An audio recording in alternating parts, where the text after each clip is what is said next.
நீலகிரி மாவட்டத்தில் தேயிலை அடுத்தபடியாக மலை காய்கறி சாகுபடி அதிக அளவில் மேற்கொள்ளப்பட்டு வரும் நிலையில் தற்போது விவசாயிகள் மாற்றுப் பயிராக அதிக லாபம் தரும் ஸ்ட்ராபெரி பழ சாகுபடி செய்ய ஆர்வம் காட்டுகின்றனர். குறிப்பாக உதகை, குன்னூர், கோத்தகிரி சுற்றுவட்டார பகுதிகளில் ஸ்ட்ராபெரி சாகுபடிக்கு ஏற்ற காலநிலை நிலவுவதால் விவசாயிகள் பசுமை குடில் அமைத்து சொட்டு நீர் பாசனம் மூலம் சாகுபடி செய்து வருகின்றனர். நடவு செய்து 3 மாதத்திற்கு பின் அறுவடைக்கு தயாராகும் ஸ்ட்ராபெரி பழங்களை ஒரு நாள் விட்டு ஒரு நாள் அறுவடை செய்ய முடியும். மாவட்டத்தில் இதுவரை சுமார் 500 ஏக்கர் பரப்பளவில் ஸ்ட்ராபெரி சாகுபடி செய்யப்பட்டு வரும் நிலையில் தற்போது ஸ்ட்ராபெரி பழ அறுவடை சீசன் தொடங்கியுள்ளது. புனேவில் ஸ்ட்ராபெரி சீசன் முடிவடைந்ததை அடுத்து நீலகிரியில் விளையக்கூடிய ஸ்ட்ராபெரிக்கு அதிக வரவேற்பு கிடைத்துள்ளது. விவசாய நிலத்திற்கே நேரடியாக வரும் விவசாயிகள் 1 கிலோ பழத்தை 350 ரூபாய் வரை கொடுத்து வாங்கி செல்கின்றனர். இதனால் நீலகிரி மாவட்ட ஸ்ட்ராபெரி விவசாயிகள் மகிழ்ச்சி அடைந்துள்ளனர். இங்கு அறுவடை செய்யப்படும் ஸ்ட்ராபெரி பழங்கள் சென்னை, பெங்களூரு, கேரளா, ஆந்திரா, டெல்லி, மும்பை போன்ற பகுதிகளுக்கும் தமிழகத்தின் பல்வேறு மாவட்டங்களுக்கும் அனுப்பி வைக்கப்படுகிறது.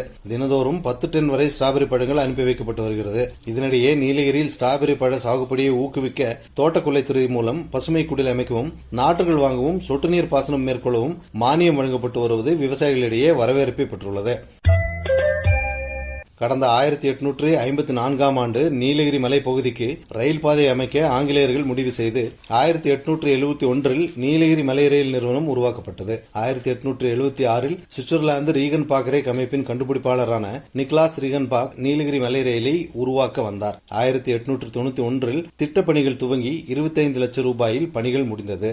1898இல் மேட்டுப்பாளையத்திலிருந்து குன்னூர் வரை ரயில் பாதை திறந்து வைக்கப்பட்டது. 1899இல் ஜூன் மாதம் 15ஆம் தேதி மேட்டுப்பாளையத்திலிருந்து குன்னூர் வரை முதல் ரயில் இயக்கப்பட்டது. பின்னாளில் இந்த ரயில் சேவை உதகை வரை நீட்டிக்கப்பட்டது. 45 கிலோமீட்டர் தொலைவுள்ள மேட்டுப்பாளையம் முதல் உதகை வரையிலான ரயில் பாதையில் 108 வளைவுகள், 16 சுரங்கங்கள் மற்றும் 250 பாலங்களை கடந்து இயற்கை காட்சிகள் மற்றும் அறிவுகளை கண்டு ரசிக்க இந்த மலை ரயிலில் உலகம் முழுவதுமிருந்து லட்சக்கணக்கான சுற்றுலா பயணிகள் பயணம் செய்கின்றனர். கடந்த 2005ஆம் ஆண்டு இந்த மலை ரயிலுக்கு பாரம்பரிய அந்தஸ்தினை யுனெஸ்கோ வழங்கியது. மேட்டுப்பாளையம் முதல் குன்னூர் வரை முதல் ரயில் இயக்கப்பட்ட தினத்தை ஒட்டி 125வது ஆண்டு விழா இன்று கொண்டாடப்பட்டது. மேட்டுப்பாளையத்திலிருந்து குன்னூர் வந்த மலை ரயிலுக்கு ரயில்வே நிர்வாகம் மற்றும் நீலகிரி நீராவி ரத அறக்கட்டளையினர் மலைப்பாதையில் அலங்கரிக்கப்பட்டு தவழ்ந்து வந்த மலை ரயிலுக்கு உற்சாக வரவேற்பளித்தனர். பின்பு ரயில் நிலையத்தில் கேக் வெட்டி ரயிலில் பயணம் செய்து வந்த சுற்றுலா பயணிகளுக்கு இனிப்புகள் கொடுத்து வரவேற்பை அளித்தனர். மேலும் நீலகிரி மலை ரயிலின் வரலாற்றை பொதுமக்கள் தெரிந்து கொள்ளும் வகையில்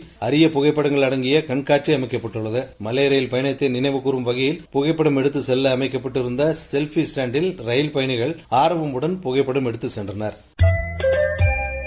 அகில இந்திய சுற்றுலா அனுமதி சீட்டு பெற்ற வெளிமாநில பதிவெண் கொண்ட ஆம்னி பஸ்கள் தமிழகத்தில் இயக்கப்படுவதால் அரசுக்கு வருவாய் இழப்பு ஏற்படுவதாக கூறப்படுகிறது. இதனை அடுத்து வெளிமாநில பதிவெண் கொண்ட ஆம்னி பேருந்துகள் தமிழகத்தில் இயக்க தடை விதிப்பதாக அறிவித்த தமிழக அரசு உடனடியாக தமிழகத்தில் மாற்று பதிவு செய்யுமாறும் உத்தரவிட்டது. அதற்காக அவகாசமும் அளிக்கப்பட்டிருந்தது. தமிழக அரசு வழங்கிய கால அவகாசம் முடிந்த நிலையில் உதகைக்கு சுற்றுலா பயணிகளை அழைத்து வந்த வெளிமாநில பதிவெண் கொண்ட 3 ஆம்னி பேருந்துகளை நீலகிரி மாவட்ட வட்டார போக்குவரத்து அதிகாரிகள் பறிமுதல் செய்தனர்.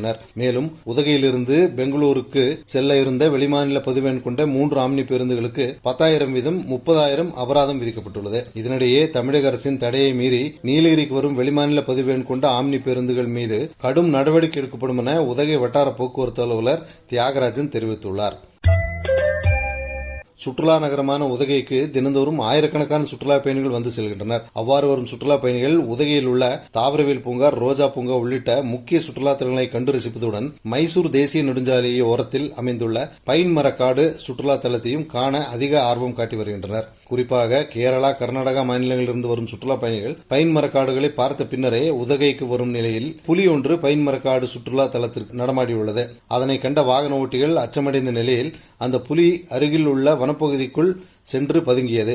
இதனால் பரபரப்பு ஏற்பட்ட நிலையில் தகவல் அறிந்து சம்பவ இடத்திற்கு வந்த வனத்துறையினர் புலி வந்த இடத்தை ஆய்வு செய்தனர். அவர்கள் புலியின் நடமாட்டத்தை தொடர்ந்து கண்காணித்து வரும் நிலையில் சுற்றுலா பயணிகளின் பாதுகாப்பு கருதி இன்றும் நாளையும் பைன் மரக்காடுகள் சுற்றுலாத்துறை மூட உதகை வனத்துறையினர் முடிவு செய்தனர். அதனை அடுத்து பைன் மரக்காடு சுற்றுலா தலத்தில் இருந்த நூற்றுக்கணக்கான சுற்றுலா பயணிகள் உடனடியாக வெளியேற்றப்பட்டு மூடப்பட்டது. புலியின் நடமாட்டம் தொடர்ந்து கண்காணித்த பின்னர் சனிக்கிழமை காலை மீண்டும் திறக்கப்படும் என உதகை வனத்துறையினர் அறிவித்துள்ளனர்.